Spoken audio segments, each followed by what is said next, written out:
Welcome to Creamer Media's Resources Watch, a weekly video roundup of the events and people making and shaping the news in the mining industry. This week, Sheila Khama says critical mineral demand of order of magnitude never seen.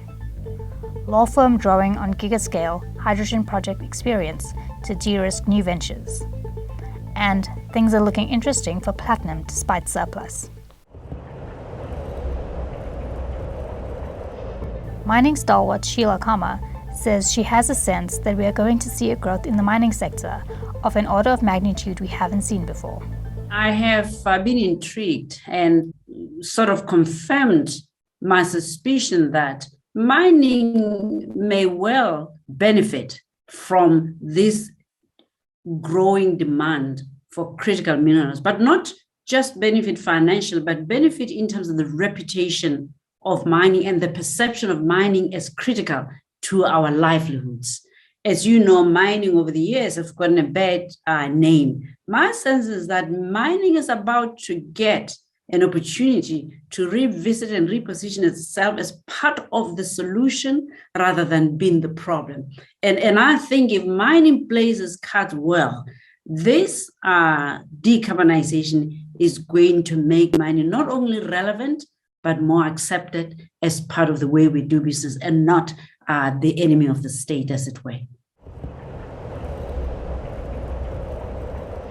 Lack of expertise about getting giga-scale hydrogen projects off the ground is a big problem in the industry. So I think, and we see this frequently in the project space more generally when large-scale projects are trying to get off the ground. Obviously, when we're talking about such large capital outlay, we need to ensure that a project is what we like to call bankable, meaning that financiers will put a lot of money behind it in order for it to actually be funded.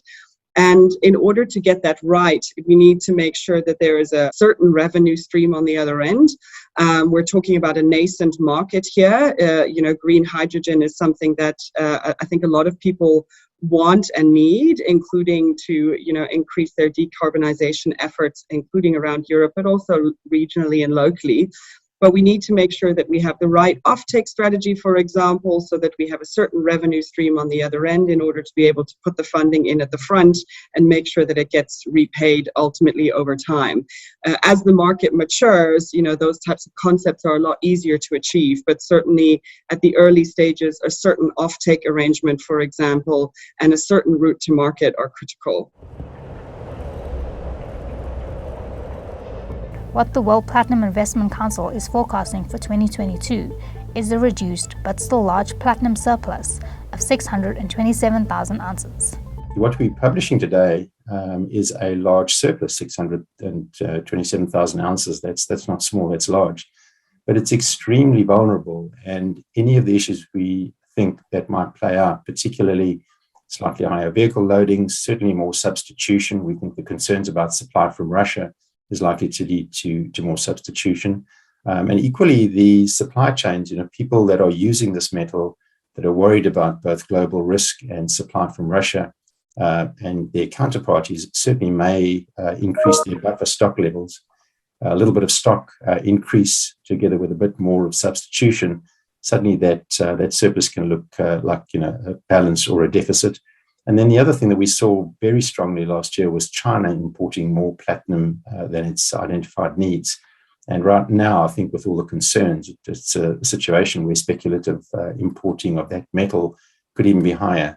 So I think the interesting thing for investors is that this is, despite the surplus, looking quite interesting for platinum.